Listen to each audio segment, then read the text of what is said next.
ಹಿರಿಯ ನೀನು ನನಗಿಂತ ಆಮೇಲೆ. ಅಪ್ಪನನ್ನು ಕೇಳುವುದು ಒಳ್ಳೆಯದು. ಏನು ಅಪ್ಪನನ್ನು ಕೇಳುವುದು? ನೀನು ಹುಟ್ಟಬಾರದಿತ್ತು ಅನ್ನುವುದಕ್ಕಾಗಿ ಹೇಳಿದ್ದು ನೀನು. ತಮ್ಮ ಅಲ್ಲ ನೀನು, ತಮ್ಮ ಅಲ್ಲ ನೀನು. ನಾನು ತಮ್ಮನೇ ಸರಿಯಾಗಿ ನೋಡಿ. ನಿನ್ನ ಮುಖಾವಲೋಕನ ನಿಷಿದ್ಧ. ಗೊತ್ತಾಯ್ತಾ ಇದು? ನಿನ್ನನ್ನು ಕಂಡ್ರೆ ಆಗುವುದಿಲ್ಲ ನನಗೆ. ನನಗೆ ಮುಖ ತೋರಿಸಬಾರ್ದು. ಹೊರಡು ನಿನ್ನ, ಹೊರಡು ಬಂದು.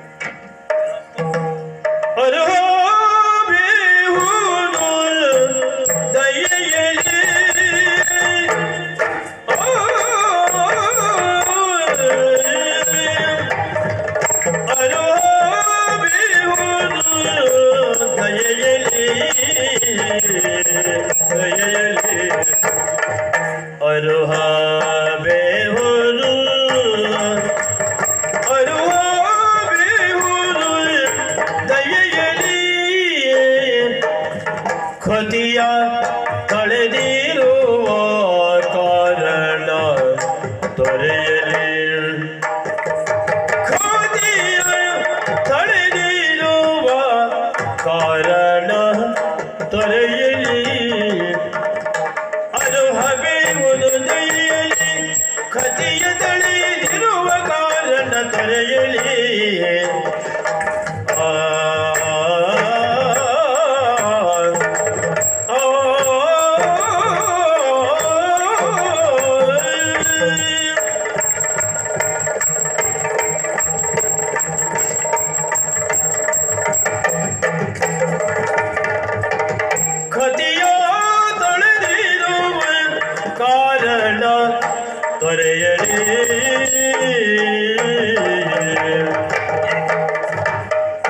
ಚರಣ ಸೇವಕನೆನ್ನುವುದು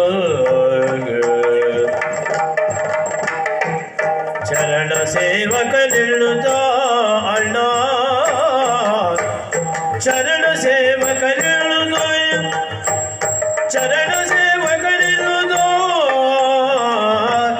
ಕೈ ಮುಗಿಯುತ್ತ ಚರಣ ಸೇವಕನೆನ್ನುವುದು ಕೈ ಮುಗಿಯುತ್ತಿರುವ ಶ್ರೀಶನ ಕಾಣುತ್ತ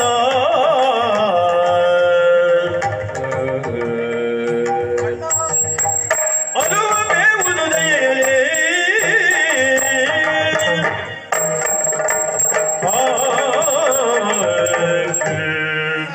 ಮುಖ ತೋರಿಸ್ಬೇಡ ಅಣ್ಣ. ಕಾಣಿಸ್ತದೆ ಮುಖ. ಹಾಗೆ ಮಾತಾಡು, ಹಾಗೆ ಮಾತಾಡು. ಅಣ್ಣಯ್ಯ ಏನು ಕೈ ತೆಗೆಯ ಮುಖ ತೋರಿಸ್ಬೇಡ ಅಂತ ಹೇಳಿ ಅಂದ್ರೆ ನೀನು ನನ್ನ ಎದುರಿಗೆ ಇರಬಾರ್ದು ಅಂತ. ಅಷ್ಟು ಅಷ್ಟು ಹಿಂದೆ ನಿಲ್ತೇನೆ. ಮತ್ತೆ ಹಿಂದೆ ನಿಲ್ಲುದು ಯಾಕೆ ನೀನು? ಎದುರಿಗೆ ನಿಲ್ಬಾರ್ದಲ್ಲ ಅಂದ್ರೆ ನಮ್ಮ ಊರಲ್ಲೇ ಇರಬೇಡ ನೀನು ಅಂತ. ಆಮೇಲೆ ಹೋಗ್ತೇನೆ. ಏನು ಆಮೇಲೆ ಅಂತ ಹೋಗು. ಅಣ್ಣಯ್ಯ ಎಂತದ್ದು ಇದು ಅಣ್ಣ? ಎಂತದ್ದು ಅಂದ್ರೆ ಸಿಟ್ಟು ಬಂದಿದೆ ಯಾರಿಗೆ? ನಿನ್ನ ಮೇಲೆ. ಓ ಸಿಟ್ಟ ಇದು? ಹೌದು ಸಿಟ್ಟೆ ಅಣ್ಣ. ಯಾಕೆ ಸಿಟ್ಟು ಬಂತು ಏನು ಎನ್ನುವಂತ ವಿಷಯವನ್ನು ನಾನು ತಿಳಿಯೇ. ಎಂದಿನಂತೆ ನಾನು ಬಂದು ನಿಮಗೆ ನಮಸ್ಕರಿಸಿದ್ರೆ ನನ್ನ ಮುಖವನ್ನು ನೀವು ನೋಡ್ತಾ ಇಲ್ಲ. ಹಾಗಾದ್ರೆ ಮುಖವನ್ನು ಯಾಕೆ ನೋಡ್ತಾ ಇಲ್ಲ? ಸಿಟ್ಟು ಬಂದಿದೆ. ಸಿಟ್ಟು ಬಂದಿದೆ ಎಂದಾದ್ರೆ ಪ್ರಬಲವಾಗಿರುವಂತಹ ಕಾರಣವೊಂದು ಇರಲೇಬೇಕಲ್ಲ ಅಣ್ಣ. ಇದೆಯೋ ಅಣ್ಣಯ್ಯ? ಮೈ ಯಾರ ಮೇಲೆ ಸಿಟ್ಟು ಬರ್ಲಿ ಅಣ್ಣಯ್ಯ? ಮೈ ಮುಟ್ಟಬೇಡ ಅಣ್ಣಯ್ಯ, ಯಾರ ಮೇಲೆ ಸಿಟ್ಟು ಬರ್ಲಿ ನನ್ನಲ್ಲಿ ಹೇಳಬಾರ್ದ? ನಾನೇನು ಒಂದೇನೆ. ಯಾರ ಮೇಲೂ ಸಿಟ್ಟು ಬಂದ್ರೆ ನಿನ್ನಲ್ಲಿ ಹೇಳ್ಬಹುದು. ನನ್ನಲ್ಲಿಯೇ ಏಕೆ ಸತ್ರಾಜಿತ ಮನುಜನ ಮನುಜನ ಏಕೆ ಸತ್ರಾಜಿತ ಮನುಜ ಮುಳುಗಿದೆ, ಏಕೆ ಸಮಂತಕವೋ ಏಕೆ ಸಮಂತಕವೋ ಏದಕ್ಕೆ ಮೋದಕ ಕೈದಿಯ ಕೊಲರ ಈ ಕೆಲಸವೋ ನಿನಗೆಯೋ ಏಕೆ ಏಕೆ? ಸಿಟ್ಟು ಸುಮ್ಮನೆ ಬರುವುದಿಲ್ಲ. ನಿಮ್ಮ ಚರಣ ಸೇವಕ ನಾನು. ನೀವು ಕಾಲು ತುದಿಯಿಂದ ತೋರಿಸಿದ ಕೆಲಸವನ್ನು ತಲೆ ಮೇಲೆ ಹೊತ್ತು ಮಾಡುವಂತಹ ಸೇವಕ ನಾನು. ಆ ನೆಲೆಯಲ್ಲಿ ಆದ್ರೂ ಹೇಳಬಹುದಲ್ಲ? ಹಾಗೆ ತಿಳಿದುಕೊಂಡಿದ್ದ ಇಲ್ಲಿಯವರೆಗೆ. ಅತಿ ವಿನಯವು ಧೂರ್ತ ಲಕ್ಷಣಂ ಅಂತ ಒಂದು ಮಾತುಂಟು. ನೀನು ನನ್ನ ಮುಂದೆ ಬಂದು ಕೈ ಮುಗಿದು ನಿಂತುಕೊಳ್ತೀಯಲ್ಲ, ಅದು ನಿನ್ನ ಧೂರ್ತತನಕ್ಕೆ ಸಾಕ್ಷಿ ಅಂತ ಈಗ ಗೊತ್ತಾಯಿತು. ಬರೇ ವಿನಯ ಪರನಾಗಿ ಕಾಣಿಸಿಕೊಳ್ಳುವುದು, ಒಳಗಿರುವ ಕಾಪಟ್ಯ ಬೇರೆ. ಏನಣ್ಣ? ಯಾಕೆ ಹಾಳಾಗಿ ಹೋದ್ಯಾ ಕೃಷ್ಣ ನೀನು? ನನಗೆ ಹಾಳಾದದ್ದು ಗೊತ್ತಾಗ್ಲಿಲ್ಲ ಅಣ್ಣಯ್ಯ. ನಿನಗೆ ಗೊತ್ತಾಗುದಿಲ್ಲ. ಅದಕ್ಕೆ ನಾವು ಹಾಳಾಗಿದ್ರೆ ಬೇರೆಯವರು ಹೇಳಿದ್ರೆ ಒಪ್ಪಿಕೊಳ್ಬೇಕಾದ. ನಿನಗೂ ಹಾಗೆ ಯಾರಾದ್ರೂ ಹೇಳಿದ್ರೆ ಮಾತ್ರ ಗೊತ್ತಾಗುವುದಲ್ಲವೇನಣ್ಣ? ನನಗೀಗ ಹೇಳಿಯೇ ಗೊತ್ತಾಗಿದ್ದೀಗ. ಹೌದು, ನಾನು ಹಾಳಾಗಿದ್ದಲ್ಲ, ನೀನು ಹಾಳಾಗಿದ್ದು. ಇಲ್ಲ ಅಣ್ಣ, ನೀನು ಹಾಳಾದದ್ದು ಅಂತ ನಾನು ಹೇಳಲೇ ಇಲ್ಲ ಅಣ್ಣಯ್ಯ. ಅಲ್ಲ ಹೇಳುದ ಧೈರ್ಯ ಇಲ್ಲ ಉಂಟು ನಿನಗೆ. ಯಾಕೆಂದ್ರೆ ನೈತಿಕವಾಗಿ ನೀನೇ ತಪ್ಪಿಕೊಂಡು ಮತ್ತೆ ಅಣ್ಣನಿಗೆ ಏನು ಹೇಳು. ಬರ ಮುಂದೆ ಮುಂದೆ ಬಾರ ಮುಂದೆ. ಇದೇನ ಇದು ನಿಂತಿರುವಂತಹ ಸ್ಥಳ ಯಾವ್ದ ಇದು? ಯಾವುದು ಆಸ್ಥಾನ ಅಲ್ವಾ? ನಾನು ಯಾರು? ಅಯ್ಯೋ ನನ್ನ ಅಣ್ಣ. ಏ, ಅಣ್ಣ ಅಣ್ಣ ಮುಖದ ಮೇಲೆ ಬಾರಿ. ಅಣ್ಣ ಹೇಳೋದೇ ಅಪ್ಪ ಹೇಳ್ಕಂತದ. ಏ, ನಾನು ಒಂದು ದೃಷ್ಟಿಯಿಂದ ಅಪ್ಪನೇ. ಅಜ್ಜ ಹೇಳ್ಕಂತದ. ಹೇ, ದ್ವಾರಕೆಗೆ ಮಹಾರಾಜ ನಾನು ನೆನ್ಪಿಟ್ಕೋ. ಹೌದಣ್ಣ. ಅಣ್ಣ ತಮ್ಮನ ಸಂಬಂಧ ಅಲ್ಲ ಇಲ್ಲಿ, ಗೊತ್ತಾಯ್ತಾ? ಹಾಗೆ ಹೇಳ್ಬೇಕಾ? ನಾನು ಮಹಾರಾಜ. ಮಹಾರಾಜ ಬಲರಾಮ ಪ್ರಭುಗಳು. ನೆರೆದಿರುವ ಸಭೆಯ ಮಧ್ಯದಲ್ಲಿ ಇದ್ದವನು ನಾನೀಗ. ಹೌದು. ನೀನು ಅಪರಾಧಿ ಎನ್ನುವುದು ನನಗೆ ಗೊತ್ತಾಗಿದೆ. ನಾನು? ಹೌದು. ಹಾಗಾಗಿ ನಿನ್ನನ್ನು ವಿಚಾರಣೆ ಮಾಡುವ ಹೊತ್ತು. ಯಾಕೆ? ಏನು ಅಪರಾಧ ಮಾಡಿದ್ದೆ? ಏನು ಮಾಡಿದ್ಯಾ ನೀನು? ಏನು ಮಾಡಿದ್ಯಾ ನೀನು? ಯಾವ ವಿಷಯ ಅಂತ ಗೊತ್ತಾಗ್ಲಿಲ್ಲ. ಯಾವ ವಿಷಯ? ಮತ್ತೆ ಯಾವುದಲ್ಲ? ಸೇಮಂತಕ ಮಣಿಯ ವಿಚಾರ ನಿನಗೆ ಗೊತ್ತಿದೆಯಾ ಇಲ್ವೋ? ಗೊತ್ತಿದೆಯಾ ಇಲ್ವೋ? ನಿಮಗೆ ಗೊತ್ತಿದ್ದದನ್ನು ಹೇಳಿ. ಸತ್ರಾರ್ಜಿತ ತಪಸ್ಸನ್ನು ಮಾಡಿ ಆರ್ಜಿಸಿಕೊಂಡಿದ್ದದು. ಹೌದಂತೆ. ಒಂದು ದಿವಸ ಆ ಮಣಿಯ ವಿಶೇಷತೆಯನ್ನು ಗಮನಿಸಿ ನೋಡಿಕೊಂಡು ಬರೋಣ ಅಂತ ಸಪರಿವಾರ ಸಮೇತ ನಾನು ಹೊರಟಾಗ, ಅಣ್ಣಯ್ಯ ನಾನು ಬರ್ತೇನೆ ಅಂತ ನಮ್ಮ ಜೊತೆಗೆ ಬಂದಿಯಲ್ಲ. ನಿಮಗೂ ಅಷ್ಟೇ ಅಲ್ವಾ? ನನ್ನನ್ನು ಬಿಟ್ಟು ಹೋಗುವುದಕ್ಕೆ ಮನಸ್ಸು ಇರಲಿಲ್ವಲ್ಲ? ಯಾವಾಗ್ಲೂ ಹಾಗೆ. ನೀನು ನನ್ನೊಟ್ಟಿಗೆ ಬರುವವನು, ಕರೆದುಕೊಂಡು ಹೋದೆ ಇಲ್ಲಿವರೆಗೆ. ಇನ್ನು ಮೇಲೆ ಹಾಗಲ್ಲ. ಈಗ ನಿನ್ನ ವಿಚಾರನೇ ಗೊತ್ತಾಯ್ತಲ್ಲ. ಇನ್ನು ಮೇಲೆ ನಾ ಹೋದಲ್ಲಿ ನೀ ಬರಬಾರ್ದು, ನೀ ಹೋದಲ್ಲಿ ನಾನು ಬರುದಿಲ್ಲ. ನೆನ್ಪಿಟ್ಕೊ. ದಿಕ್ಕು ಬದಲಾಯಿಸುವುದೇ. ಇನ್ನು ಪೂರ್ವ ಪಶ್ಚಿಮವೇ ನಾವು, ಗೊತ್ತಾಯ್ತಾ ಇಲ್ವೋ? ಒಳ್ಳೆ ತಮ್ಮ ಅಂತೇಳಿ ತಿಳ್ಕೊಂಡ್ರೆ ಯಾಕೆ ಹಾಳಾದ್ಯೋ? ಅಲ್ಲ, ಏನಾಯ್ತು ಅಣ್ಣ? ನನಗೆ ವಿಷಯ ಏನು ಸತ್ರಾರ್ಜಿತನಲ್ಲಿಗೆ ಹೋಗಿ ಸೇಮಂತಕ ರತ್ನವನ್ನು ನೋಡಿ ನಾವೆಲ್ಲ ಮರಳಿ ಅರಮನೆಗೆ ಸೇರಿದ್ರೆ ಆವತ್ತು ನೀನು ತಿರುಗಿ ಬರಲಿಲ್ಲ ನಮ್ಮೊಟ್ಟಿಗೆ. ಕೃಷ್ಣ ಆಮೇಲೆ ಬಂದ ಆ ವಿಷಯ ಗೊತ್ತಾಯಿತು. ಏನೋ ವಿಷಯ ಇರಬಹುದು, ಬಂದನಲ್ಲ ಅಂತೇಳಿ ಸುಮ್ಮನೆ ಇದ್ದೆ. ಆದ್ರೆ ಹೋಗಿ ಹೋಗಿ ಸತ್ರಾರ್ಜಿತನಲ್ಲಿ ಮಣಿಯ ವಿಷಯವನ್ನು ಕೇಳಿದ್ಯಂತೆ. ವಿಶೇಷತೆಯನ್ನು ತಿಳಿದ ನೀನು ಮಣಿ ಬೇಕು ಅಂತ ಕೇಳಿದ್ಯಂತೆ, ಹೌದಾ? ಆಮೇಲೆ ಆಮೇಲೆ ಆಮೇಲೆ ಅವ ಹೇಳಿದ್ನಂತೆ. ಕತೆ ಚೆನ್ನಾಗಿದೆ. ಕತೆ ಅಲ್ಲ ಇದು, ವಾಸ್ತವ. ಇದು ಏನ್ ಕತೆ ಅಂತ ಹೇಳುದು ನೀನು? ಹೇಳಿ. ಚೆನ್ನಾಗಿದೆ. ಅವ ಹೇಳಿದ್ನಂತೆ, ನಾನು ತಪಸ್ಸು ಮಾಡಿ ಆರ್ಜಿಸಿಕೊಂಡಿದ್ದು ಹಾಗೆಲ್ಲ ಕೊಡುವುದಕ್ಕಾಗುವುದಿಲ್ಲ ಅಂತ. ಗೊತ್ತಾಯ್ತಾ ಇಲ್ವ? ಆಮೇಲೆ ಏನಾಯ್ತು? ಸುಮ್ಮನೆ ಮನೆಗೆ ಬಂದಿಯಂತೆ. ಆಮೇಲೆ ಒಂದು ದಿವಸ ಅವನ ತಮ್ಮ ಪ್ರಸೇನ ಮೃಗಬೇಟೆಗೆ ಅಂತ ಹೊರಟನಂತೆ. ಹೋಗುವ ತಮ್ಮನ ಕೊರಳಿಗೆ ಆ ಸೇಮಂತಕ ರತ್ನವನ್ನು ಹಾಕಿ ಸತ್ರಾಜಿತ ಕಳುಹಿಸಿ ಕೊಟ್ಟನಂತೆ. ವಿಷಯ ನಿನಗೆ ಗೊತ್ತಾಯ್ತೋ? ಕೊರಳಿ ಕಟ್ಬಿಟ್ನ? ಹೌದು. ವಿಷಯ ನಿನಗೆ ಗೊತ್ತಾಯ್ತೋ ಇಲ್ವೋ? ನೀನು ಅವನ ಜೊತೆಗೆ ಮೃಗಬೇಟೆಗೆ ಹೋದಿಯಂತೆ. ಹೋದ ನೀನು ಸತ್ರಾಜಿತನ ತಮ್ಮನನ್ನು ಕೊಂದು ಮಣಿಯನ್ನು ಅಪಹರಿಸಿದ್ಯಂತೆ. ಯಾಕ ಹೀಗೆ ಮಾಡಿದ್ದು? ಅರೆ ಪ್ರಸೇನ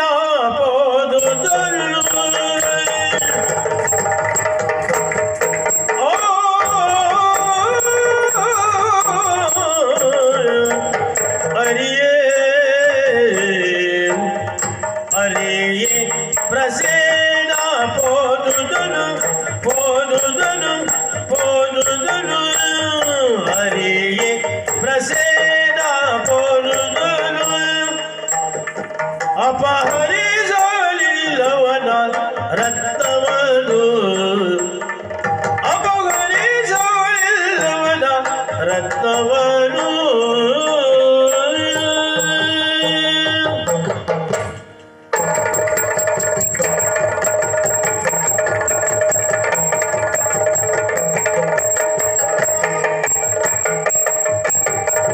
ಬರಿದೇತ ಕಪವಾದ ಪೇಳೆ, ಬರಿದೇತ ಕಪವಾದ ಪೇಳ್ವೆಯಲ್ಲಳು. ದೋಷವಿರದು ಕೋಪವಿದೇತ ಕಗ್ರಜ ಸರಿಯ ನೀನಿ ಪರಿಯ ಕೈಯುವುದು. ದೋಷವಿರದು ಕೋಪವಿದೇತ ಕಗ್ರಜ ಸರಿಯ ನೀನಿ ಪರಿಯ ಕೈಯುವುದು.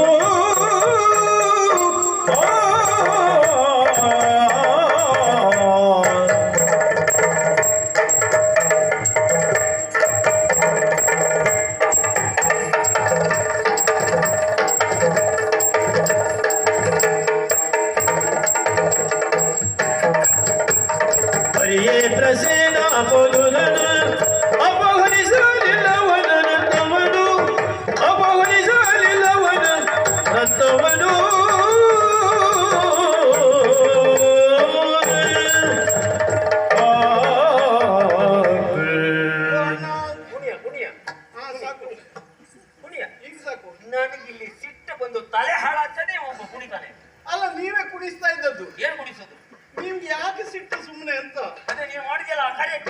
ವಿಷಯ ಕೇಳಿ ಸರಿಯಾಗಿ. ಏನು? ಎಂತದ್ದು? ಹಾ, ಶಮಂತಕ ಮಣಿ ಹೌದು ಪ್ರಸೇನ ಹೌದು.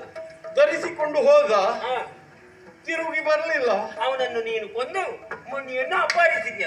ಏನೋ ಹೊಸ ಕತೆ ಹೇಳ್ತಾ ಇದ್ದೀರಪ್ಪ. ಹೊಸ ಕತೆ ಎಲ್ಲ ಇದು, ಹಾ, ನೀನು ಮಾಡಿದ ಕತೆ ಇದು. ಇಲ್ಲ ಅಣ್ಣಯ್ಯ, ಹಾ, ಅರಿಯೇ ಪ್ರಸೇನ ಓದುವುದನು ಸತ್ರಾಜಿತನ ತಮ್ಮನಾಗಿರುವಂತಹ ಪ್ರಸೇನ ಕಾಡಿಗೆ ಹೋದ ವಿಷಯವೇ ನನಗೆ ಗೊತ್ತಿಲ್ಲ. ಗೊತ್ತಿಲ್ವಾ?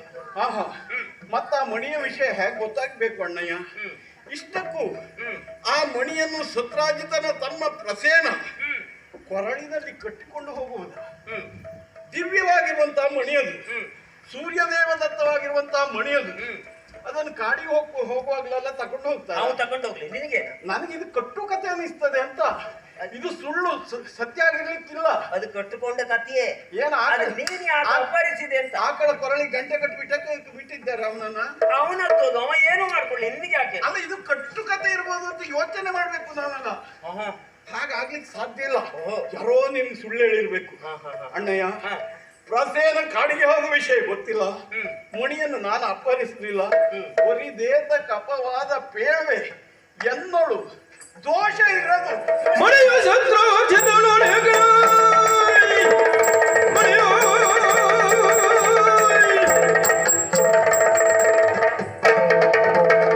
ಮಣಿಯ ಶತ್ರು ಚಂದ್ರನ ಏತಕ್ಕೆ ತನಗೆ ಕೊಡಬೇಕೆಂದು ಕೇಳಿದೆ, ತನಗೆ ಕೊಡಬೇಕೆಂದು ಕೇಳಿದೆಯೋ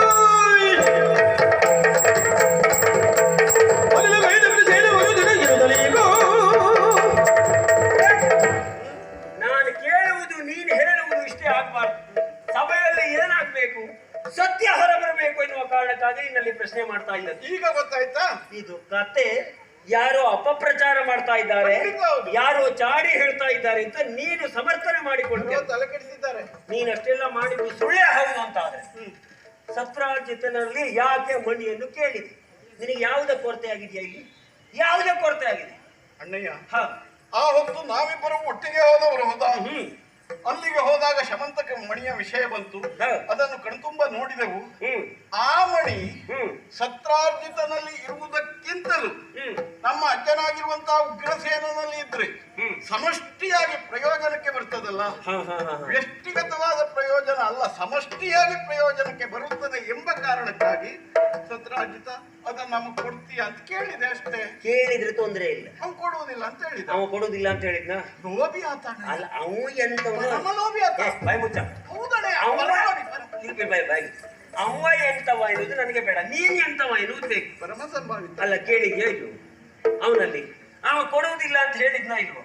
ಒಂದು ಮಾತು ಅಣ್ಣಯ್ಯ ಹೀಗೆ ಕೇಳಿದ್ದೆ, ಅವ ಕೊಡುವುದಿಲ್ಲ ಅಂತ ಈ ಕಾರಣಕ್ಕಾಗಿ ನಾನು ಕೇಳಿದ್ದು ಅಂತ ಹೇಳಿದ್ಯಾ ನೀನು? ಇಲ್ಲ, ಕೊಟ್ಟು ಹೇಳ್ತಿದ್ದ ಅಣ್ಣ. ನಾನು ಹೀಗೆ ಕೇಳಿದೆ, ಅವ ಕೊಟ್ಟಿದ್ದಾನೆ ಅಂತ. ಯಾವ ವಿಷಯವನ್ನು?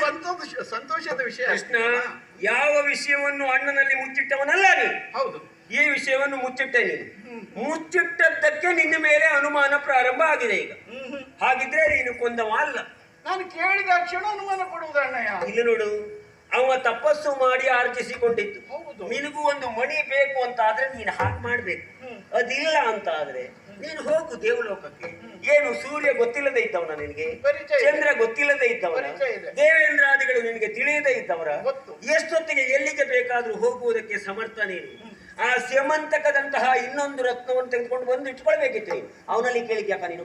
ನನಗಾಗಿ ಅಲ್ಲ, ಅಜ್ಜನಿಗಾಗಿ ಕೇಳಿದ್ದು ಅಂತ ಹೇಳಿದ್ದಲ್ಲ. ಕೇಳುವುದೆಲ್ಲ ಬೇರೆಯವರಿಗಾಗಿ, ಮಾಡುವುದೆಲ್ಲ ಇನ್ನೊಬ್ಬರಿಗಾಗಿ. ಕೃಷ್ಣ, ಚಾರ ಚೋರತ್ವಗಳು ನಿನ್ನಲ್ಲಿ ಮನೆ ಮಾಡಿಯೇ ಇದೆ, ನನಗೆ ಗೊತ್ತಿದೆ. ನಿಮ್ಮನೆ ಪಕ್ಕದಲ್ಲಿಯೇ ಇದೆ. ಎಂತದ್ದು? ನಮ್ಮನೆ ಪಕ್ಕದಲ್ಲಿ ನೀನಿದ್ಯಲ್ಲ, ಹಾಗಾಗಿ ಮನೆ ಪಕ್ಕ. ಎಂತದ್ದು? ನಿಮ್ಮ ಮನೆ ಪಕ್ಕದಲ್ಲಿ ಮನೆಯೂ ಇದೆ, ಜೊತೆಗೆ ನೀನಿದ್ದದ್ರಿಂದ ಜಾರ ಚೋರತ್ವಗಳು ನಮ್ಮ ಒಟ್ಟಿಗೆ ಇದೆ. ಏನ್ ಮಾಡುವುದು ಪಾಪಿ? ಸಣ್ಣವನಿದ್ದಾಗ್ಲಿಂದಲೂ ಅದನ್ನೇ ಮಾಡಿಕೊಂಡು ಬೆಳೆದೆ. ದೊಡ್ಡವನಾದ್ಮೇಲೆ ಆದ್ರೂ ಒಳ್ಳೆಯವನಾಗಿದ್ರೆ ನನಗೆ ಬೇಸರ ಇರ್ಲಿಲ್ಲ. ಸಣ್ಣವನಾಗಿದ್ದಾಗ ಏನ್ ಮಾಡಿದೆ ನೀನು? ಏನ್ ಮಾಡಿದೆ? ಅಲ್ಲಿ ನಂದಗೋಕುಲದಲ್ಲಿ ಬೆಣ್ಣೆ ಕಟ್ಟೆ, ಮನೆ ಮನೆಗೆ ಹೋದೆ. ಯಾರಾದ್ರೂ ಕಳ್ತಾರ ಅದನ್ನ? ನೀನ್ ಕಟ್ಟಿದ್ಯಲ್ಲ, ಹಾ, ಕಳ್ಳಿಲ್ವಾ ನೀನು? ನಾನು ಕದ್ದದ್ದು ಯಾಕೆ? ತಿನ್ನುವುದಕ್ಕಲ್ವಾ? ಹೌದು, ಅದೇ. ಏನ್ ನಾನು ಒಬ್ಬನೇ ತಿಂದಿದ್ದೇನ? ನೀನು ತಿಂದಿದ್ದೀಯ ಆವಾಗ? ಅದು ಹೇಳುವುದೇ ಇಲ್ಲ ನೀನು. ಹೌದಾ? ನನ್ ಜೊತೆ ನೀನು ಬಂದವನೇ. ಅದೆಲ್ಲ ಬೇಡ. ನೀನು ತಿಂದಿದ್ದಿ. ಮೇಲೆ ಸಿಕ್ಕದ ಮೇಲೆ ಇಟ್ಟಿರುವಂತ ಆ ಬೆಣ್ಣೆಯ ಪಾತ್ರೆಗೆ ನಾನು ಕೈ ಹಾಕುವಾಗ ನನಗೆ ಕೈಗೆ ಎಟಕಲಿಲ್ಲ ಅದು. ಆವಾಗ ನೀನು ಹೀಗೆ ಮಾಡಿ ನಿಂತಿದ್ದು, ನಾನು ನಿನ್ನ ಬೆನ್ನ ಮೇಲೆ ಹೀಗೆ. ಈಗ ಬೇಡ, ಸಣ್ಣವರಿದ್ದಾಗಷ್ಟೇ. ಆಮೇಲೆ ನನ್ನ ಬೆನ್ನ ಮೇಲೆ ನಿಂತುಕೊಂಡು ಹೌದು ತಿಂದೆ ಸಮ್ಮ ತಿಂದೆ. ನಿನಗೂ ಕೊಟ್ಟಿದ್ದೇನೆ. ಹೌದು ನನಗೆ ಕೊಟ್ಟಿದ್ದೀನಿ. ನನಗೆ ಕೊಡುವುದೇ ತಂದು ನೀನು ತಿಂದದ್ದು ಬೆಣ್ಣೆ. ಆಮೇಲೆ ನಮ್ಮ ಕೈಗೆ ಒರೆಸಿ ಓಡಿ ಹೋಗಿದ್ದು.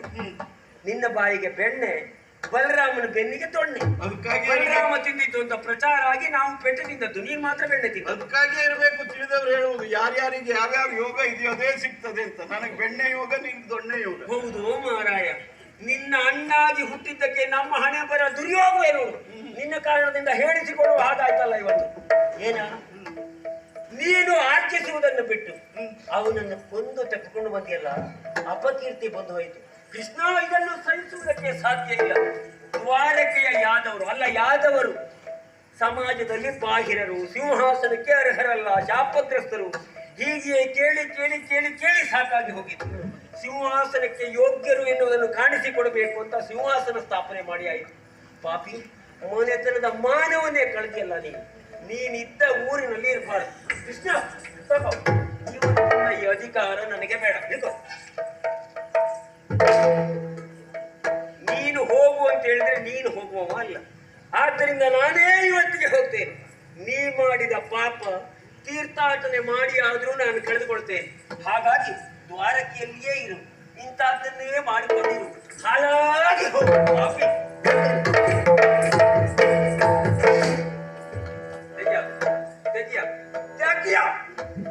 ಏನ್ ತೆಗೆದಿಲ್ಲ ನೀವು? ಜನನಿ ಜನಗರಾಣೆ ಕೇಳು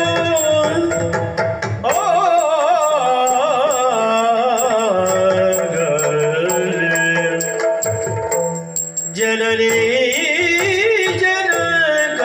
ಜನಗರಾಣೆ ಕೇಳು ಜನನಿ ಜನಗರ ಆಣೆ ಕೇಳು ಆಮಣಿಯೋ ಪ್ರಸೇನ ನೋರ್ತೆಗಳು ಆಮಣಿಯೋ ಪ್ರಸೇನ ವಾರ್ತೆಗಳು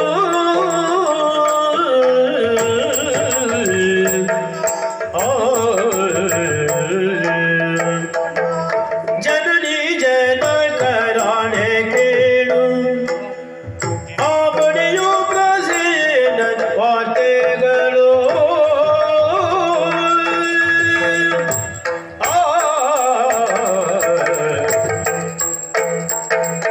ಎನಗೆ ಗೋಚರವಿಲ್ಲ ದುರುಳ ಕೃತ್ಯಗಳಿಗೆ, ಎನಗೆ ಗೋಚರವಿಲ್ಲ ದುರುಳ ಕೃತ್ಯಗಳಿಗೆ, ದುರುಳ ಕೃತ್ಯಗಳಿಗೆ. ಮನವ ಕೊಡೆ ನಾನೆಂದಿಗಾದರೂ ಎಣಿಸಬೇಡನು ಮಾನ ಅಗ್ರಜ. ಮನವ ಕೊಡೆ ನಾನೆಂದಿಗಾದರೂ, ಮನವ ಕೊಡೆ ಎಂದಿಗಾದರೂ ಎಣಿಸಬೇಡನು ಮಾನ ಅನುಮಾನ ಅನುಮಾನ ಅಗ್ರಜ.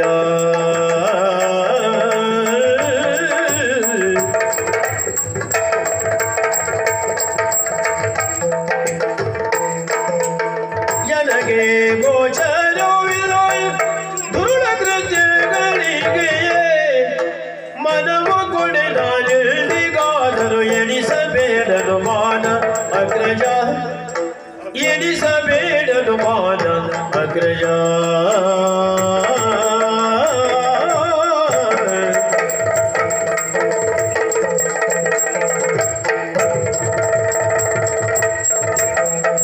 ಜನನಿ ಜನಗರಾಣೆ ಕೇಳು ಆ ಮಣಿಯು ಪ್ರಸೇನ ನೋರ್ತೆಗಳು.